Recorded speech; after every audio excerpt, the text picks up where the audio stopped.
শুভেচ্ছা,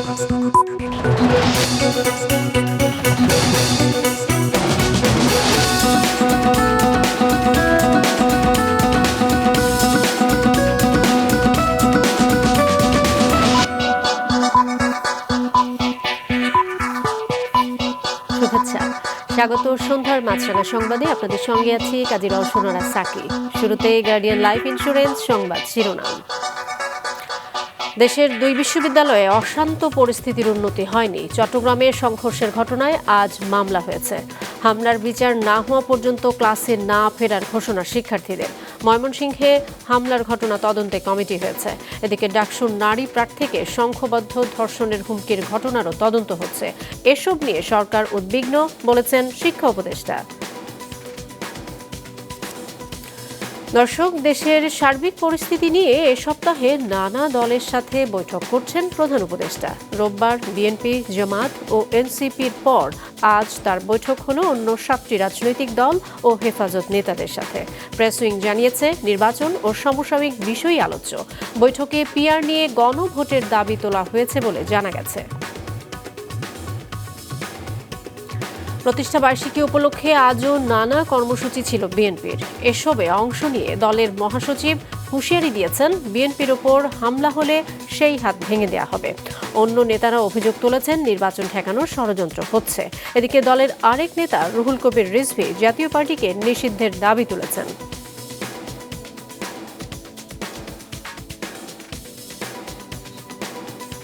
শুনছিলেন শিরোনাম, এবারে বিস্তারিত।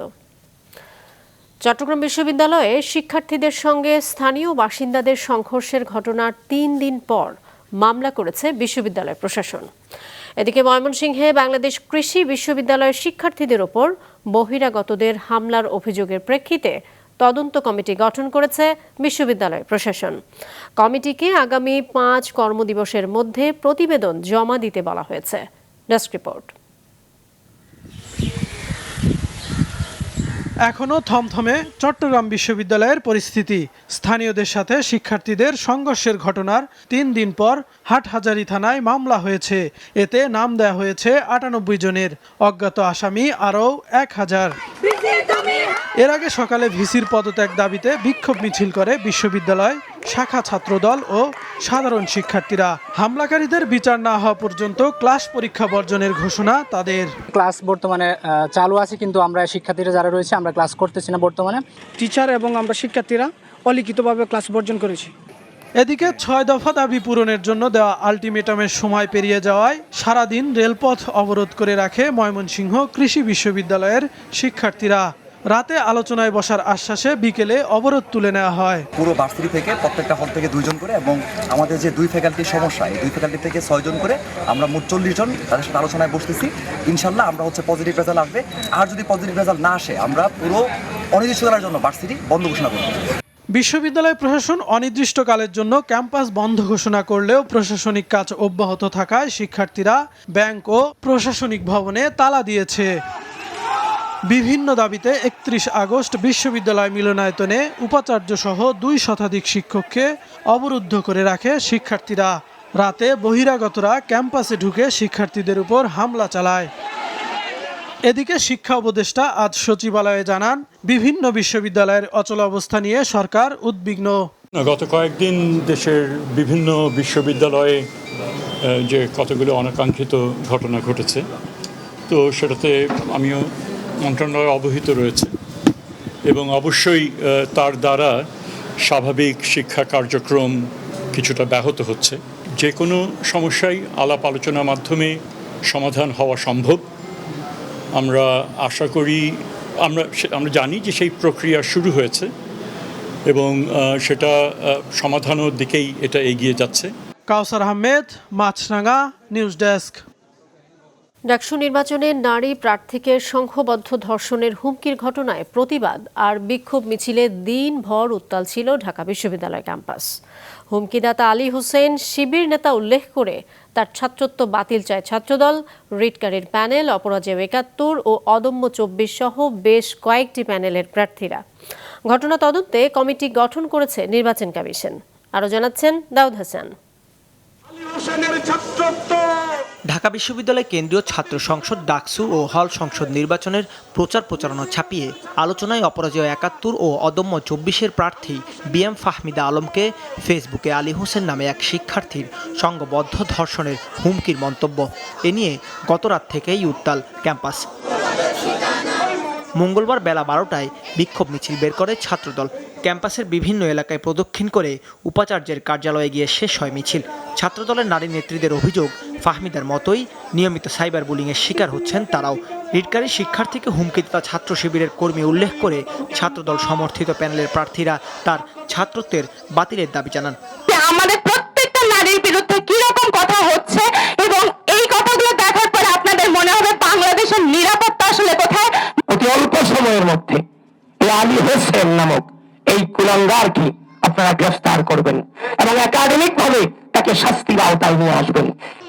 এদিকে দুপুরে নারী শিক্ষার্থীকে হেনস্থা, ডাকসু বানচালের ষড়যন্ত্র সহ বিভিন্ন অভিযোগ তুলে প্রেস ক্লাব থেকে শাহবাগ পর্যন্ত বিক্ষোভ মিছিল করে ছাত্র শিবির। তাদের দাবি, অভিযুক্ত শিক্ষার্থী ছাত্রদলের কর্মী। পরাজয় দেখে বিভিন্নভাবে ঐক্যবদ্ধ শিক্ষার্থী জোটের বিরুদ্ধে ষড়যন্ত্র এবং চক্রান্ত করছে। আমাদের যারা নারী প্রার্থী আছে সেই নারী প্রার্থীদের বিরুদ্ধে ক্রমাগত সাইবার বুলিং করছে। দুপুরে মধুর ক্যান্টিনের সংবাদ সম্মেলনে রিটকারী শিক্ষার্থীর প্যানেলের ধর্ষণের হুমকিদাতার দৃষ্টান্তমূলক শাস্তি না পেলে আইনি পদক্ষেপ নেয়ার ঘোষণা দিয়েছে। শিক্ষার্থী আলী হোসেনের কাছ থেকে এইরকম একটা অধ্যত্বপূর্ণ একজন পটেনশিয়াল রেপিস্টের এই যে বক্তব্য, সেইটার প্রতি আমরা ধিক্কার জানাই, আমরা আমাদের প্যানেলের পক্ষ থেকে নিন্দা জানাই। নির্বাচন কমিশন জানিয়েছে, এই ঘটনা তদন্তে দুটি কমিটি গঠন করা হয়েছে। পাশাপাশি আজ থেকে বহিরাগতদের হল ছাড়ার নির্দেশ দেওয়া হয়েছে। আমাদের একজন নারী প্রার্থীর বিরুদ্ধে যে ধরনের অসৌজন্যমূলক সামাজিক মিডিয়াতে যে আসছে, তার প্রেক্ষিতে আমরা টাস্ক ফোর্সের পক্ষ থেকে একটা তথ্যানুসন্ধান কমিটি আমরা গঠন করেছি ২ সদস্যের। আমরা ৩ কর্মদিবসের মধ্যে এই তথ্য অনুসন্ধান কমিটিকে অনুরোধ করেছি তারা তদন্ত করে আমাদের লিখিতভাবে রিপোর্ট প্রদান করার জন্য। এদিকে ডাকসু নির্বাচনের ভোটের পরিমাণ বাড়াতে প্রচার, ভোট গণনা প্রক্রিয়া স্বচ্ছতা আনা এবং ভোটদানের সময় বাড়ানো সহ ১৩ দফা সুপারিশ করেছে বিশ্ববিদ্যালয় শিক্ষক নেটওয়ার্ক। ভোট গণনা প্রক্রিয়া। দাউদ হাসান, মাছরাঙা সংবাদ, ঢাকা। দেশের পরিস্থিতি নিয়ে বিএনপি, জামাত ও এনসিপির পর আরও 7টি রাজনৈতিক দল ও একটি সংগঠনের প্রতিনিধিদের সঙ্গে বৈঠক করেছেন অন্তর্বর্তী সরকারের প্রধান উপদেষ্টা ডক্টর মোহাম্মদ ইউনূস। রাষ্ট্রীয় অতিথি ভবন যমুনায় অনুষ্ঠিত হয় এ বৈঠক। প্রেস উইং জানিয়েছে, নির্বাচন ও সমসাময়িক বিষয়ই ছিল আলোচ্য। বৈঠক শেষে ইসলামী আন্দোলন বাংলাদেশের নেতারা সাংবাদিকদের জানান, প্রধান উপদেষ্টার সঙ্গে বৈঠকে তারা নির্বাচনের আগে সংস্কারের দাবি জানিয়েছেন। সেই সাথে পিআর পদ্ধতিতেই নির্বাচনের দাবি জানিয়েছেন। আমরা পরিষ্কার বলেছি, আপনি এই জিনিসটা বিবেচনা করেন, যদি পিআর পদ্ধতিতে আগামীতে নির্বাচন না দেন, তাহলে এইটার উপর একটা আপনার রেফারেন্ডাম দেন, একটা গণভোটের ব্যবস্থা করেন। পিআর পদ্ধতিতে যে সকল রাজনৈতিক দলগুলো আজকে নির্বাচন চাচ্ছেন, তারা কিন্তু ঐকমত্য কমিশনের আলোচনার শুরুতে আমাদের যে পার্লামেন্ট, এই পার্লামেন্টে পিআর পদ্ধতি কেউ দাবি করেন নাই। এখন যখন গভর্নমেন্ট একটা শিডিউল ডিক্লেয়ার করছে, কিছু কিছু রাজনৈতিক দল পিআর পদ্ধতি প্রবর্তনের কথা বলছেন। অন্তর্বর্তী সরকার যেভাবে রাষ্ট্র পরিচালনা করছে, রাষ্ট্রীয় প্রতিষ্ঠানগুলো পুনর্গঠনের যে কর্তব্য তাদের সামনে ছিল, সেই পুনর্গঠন যথার্থ হয়নি এবং পুনর্গঠন যথার্থ হয়নি বলেই সারা দেশে আইন শৃঙ্খলা পরিস্থিতি, তারপরে নানাভাবেই যে প্রতিষ্ঠানগুলোর ভূমিকা, সেগুলো নানা রকম প্রশ্নের জন্ম দিচ্ছে।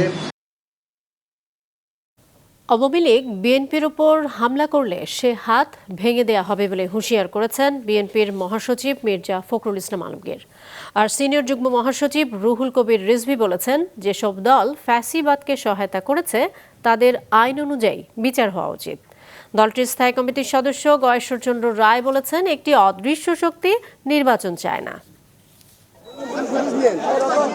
বিএনপির ৪৭তম প্রতিষ্ঠাবার্ষিকী উপলক্ষে ঢাকা মহানগর উত্তর ও দক্ষিণ বিএনপি সপ্তাহব্যাপী বৃক্ষরোপণ ও পরিষ্কার পরিচ্ছন্নতা কর্মসূচির উদ্বোধন করা হয়েছে আজ সকালে মুগদার পূর্ব মানিকনগর বালুর মাঠ সংলগ্ন এলাকায় ঢাকা মহানগর দক্ষিণের এই কর্মসূচির উদ্বোধন করেন বিএনপির স্থায়ী কমিটির সদস্য বাবু গয়েশ্বরচন্দ্র রায়। নেতাকর্মীদের নিয়ে খাল পরিষ্কার ও বৃক্ষরোপণ করেন তিনি। এর আগে সংক্ষিপ্ত বক্তব্যে বলেন, নির্বাচন ঠেকানোর ষড়যন্ত্র চলছে। একটা ষড়যন্ত্র আছে, কিছু অনুমান করা যায় কিন্তু চোখে দেখা যায় না, কারণ চিহ্নিত শত্রু মোকাবেলা করা সফল, যে শত্রুকে দেখা যায় না তাকে মোকাবেলা করা কঠিন। বিকেলে উত্তরায় ঢাকা মহানগর উত্তরের খাল পরিষ্কার কর্মসূচির উদ্বোধন করেন বিএনপি মহাসচিব মির্জা ফখরুল ইসলাম আলমগীর। তিনি বলেন, পতিত সরকারের লোকজন ভারতে বসে গুজব ছড়াচ্ছে, আশ্বস্ত করেন দেশে রাজনৈতিক দলগুলোর মধ্যে কোনো বিভেদ নেই। ওই ভারতে গিয়ে আবার শয়তানি শুরু করছে। আপনারা সাবধান থাকবেন, যদি আপনাদের কারোর উপর কোনো হাত পড়ে ওই আওয়ামী লীগের সেই হাত আপনারা ভেঙে দিবেন। এই দেশটা কারো দানে দেওয়া নয়, আমাদের রক্তের উপর দিয়ে পাওয়া দেশ। সেই কারণেই শেষ রক্তবিন্দু দিয়ে হলেও আমরা আমাদের দেশের স্বাধীনতা রক্ষা করব। এদিকে সকালে জাতীয় প্রেস ক্লাবে বিএনপির সিনিয়র যুগ্ম মহাসচিব রুহুল কবির রিজভী বলেন, শেখ হাসিনার ফ্যাসিবাদ প্রতিষ্ঠায় সব ধরনের সাহায্য সহযোগিতা করেছে জাতীয় পার্টি, তাদের আইন অনুযায়ী বিচার হওয়া উচিত।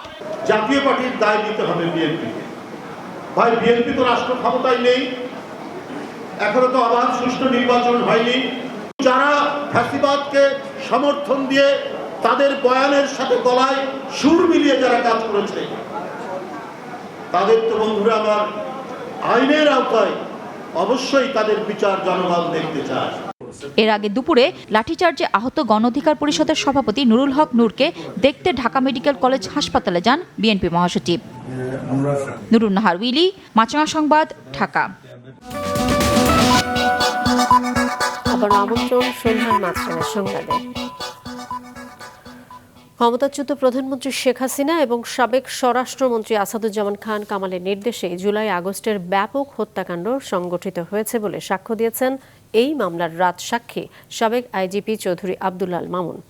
আন্তর্জাতিক অপরাধ ট্রাইব্যুনাল 1-এর চেয়ারম্যান বিচারপতি মোহাম্মদ গোলাম মর্তুজার নেতৃত্বাধীন 3 সদস্যের বিচারিক প্যানেলে আজ জবানবন্দি দেন তিনি। জবানবন্দিতে তিনি আরও বলেন, গত বছরের 18 জুলাই তৎকালীন স্বরাষ্ট্রমন্ত্রী আসাদুজ্জামান খান কামালের ফোনের মাধ্যমে তৎকালীন প্রধানমন্ত্রী শেখ হাসিনার সরাসরি নির্দেশে পুলিশ প্রাণঘাতী অস্ত্র ব্যবহার শুরু করে।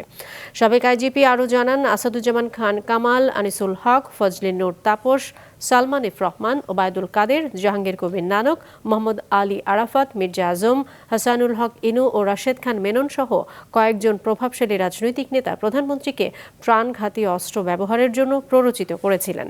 জবানবন্দির এক পর্যায়ে তিনি আন্দোলনে নিহত আহতদের পরিবার এবং দেশবাসীর কাছে দুঃখ প্রকাশ করে ক্ষমা চান। এদিকে জুলাই গণহত্যার বিচার দ্রুত করতে আন্তর্জাতিক অপরাধ ট্রাইব্যুনাল 3 গঠন করা হতে পারে বলে জানিয়েছেন আইন উপদেষ্টা। সকালে আন্তর্জাতিক অপরাধ ট্রাইব্যুনাল 2-এর মূল ভবন সংস্কার কাজ পরিদর্শনের সময় একথা বলেন তিনি। এ সময় গৃহায়ন, গণপূর্ত ও শিল্প মন্ত্রণালয়ের উপদেষ্টা আদিলুর রহমান খান, অ্যাটর্নি জেনারেল মোহাম্মদ আসাদুজ্জামান, আন্তর্জাতিক অপরাধ ট্রাইব্যুনালের চিফ প্রসিকিউটর মোহাম্মদ তাজুল ইসলাম সহ বিভিন্ন পর্যায়ের কর্মকর্তারা উপস্থিত ছিলেন। আমরা বিচার কার্যে সর্বোচ্চ গুরুত্ব দিচ্ছি এবং এটা যে শুধুমাত্র আইন মন্ত্রণালয় না, আপনি গৃহায়ন পূর্ত মন্ত্রণালয় বলেন বা অন্যান্য সংশ্লিষ্ট যত সরকারি প্রতিষ্ঠান আছে সবাই যে সর্বোচ্চ গুরুত্ব দিচ্ছে, আজকে দ্বিতীয় ট্রাইব্যুনালের কাজ অতি দ্রুত সম্পন্ন হওয়ার মধ্যে দিয়ে তা আবারও আপনার এটা প্রমাণিত হলো। তো আমরা এমনকি এটাও চিন্তা করছি, আমরা এখন 3 সেটটা খালি হয়ে গেলে আমরা আন্তর্জাতিক অপরাধ আদালত 3ও করতে পারি। যদি আমরা 3 করতে পারি তাহলে আমরা অন্যান্য যে আন্তর্জাতিক অপরাধ আছে, যেমন গুম বা অন্য ধরনের যে আন্তর্জাতিক অপরাধ, সেই সমস্ত অপরাধের বিচার কার্য দ্রুততর করতে পারব। বিচার বিভাগের নিয়ন্ত্রণ সংক্রান্ত সংবিধানের 116 অনুচ্ছেদের কিছু অংশ অবৈধ ও বাতিল ঘোষণা করেছে হাইকোর্ট। এছাড়া 3 মাসের মধ্যে আলাদা সচিবালয় গঠনের নির্দেশ দেওয়া হয়েছে। এ বিষয়ে জারি করা রুল যথাযথ ঘোষণা করে আজ বিচারপতি আহমেদ সোহেল ও বিচারপতি দেবাশিস রায় চৌধুরীর সমন্বয়ে গঠিত হাইকোর্ট বেঞ্চ এ রায় ঘোষণা করেন। তবে এর বিরুদ্ধে আপিল করার কথা জানিয়েছে রাষ্ট্রপক্ষ। সেই সঙ্গে সংবিধানের 15 সংশোধনী ও 4th সংশোধনী সংশোধনীর বিধান বাতিল ঘোষণার মধ্য দিয়ে অধস্থন আদালতের বিচারকদের বদলি ও পদোন্নতির ক্ষমতা সুপ্রিম কোর্টের হাতে ফিরল বলে জানিয়েছেন আইনজীবীরা। এই রায়ের ফলে সুপ্রিম কোর্টের আলাদা সচিবালয় স্থাপন করা যাবে বলেও জানান তারা। সংবিধানের ১১৬ অনুচ্ছেদ অনুযায়ী বিচারকর্ম বিভাগে নিযুক্ত ব্যক্তি এবং ম্যাজিস্ট্রেটদের নিয়ন্ত্রণ ও শৃঙ্খলা বিধান রাষ্ট্রপতির উপর ন্যস্ত। সুপ্রিম কোর্টের সঙ্গে পরামর্শক্রমে রাষ্ট্রপতি তা প্রয়োগ করে থাকেন। এর বৈধতা চ্যালেঞ্জ করে এবং পৃথক সচিবালয় প্রতিষ্ঠার নির্দেশনা চেয়ে গত বছরের ২৫শে আগস্ট রিট করেন সুপ্রিম কোর্টের ৭ আইনজীবী। সেই রুলকে যথার্থ ঘোষণা করে আজ রায় দিল হাইকোর্ট। ১১৬ অনুচ্ছেদ অরিজিনাল সংবিধানে যাচ্ছিল, 4th অ্যামেন্ডমেন্টের মাধ্যমে প্রথম প্রেসিডেন্টের উপর ন্যস্ত করেছিল। 15th অ্যামেন্ডমেন্টে এসে সেটা আবার প্রেসিডেন্টের উপরে ন্যস্ত থাকলো, কিন্তু ইন কনসালটেশন কিন্তু সুপ্রিম কোর্ট করা হচ্ছিল। আজকে অবজারভেশন দিয়ে বলেছেন এই প্রক্রিয়াটা পুরোটাই 5th অ্যামেন্ডমেন্ট এবং 15th অ্যামেন্ডমেন্ট, 4th অ্যামেন্ডমেন্ট এবং 15th অ্যামেন্ডমেন্ট পুরোটাই অসাংবিধানিক ঘোষণা করেছেন। এই যে বিচার বিভাগের স্বাধীনভাবে কাজ করার এবং মাথা উঁচু করার দাঁড়াবার যে ইতিহাস, এটি বাংলাদেশের জন্য একটি গৌরব উজ্জ্বল নতুন যাত্রা।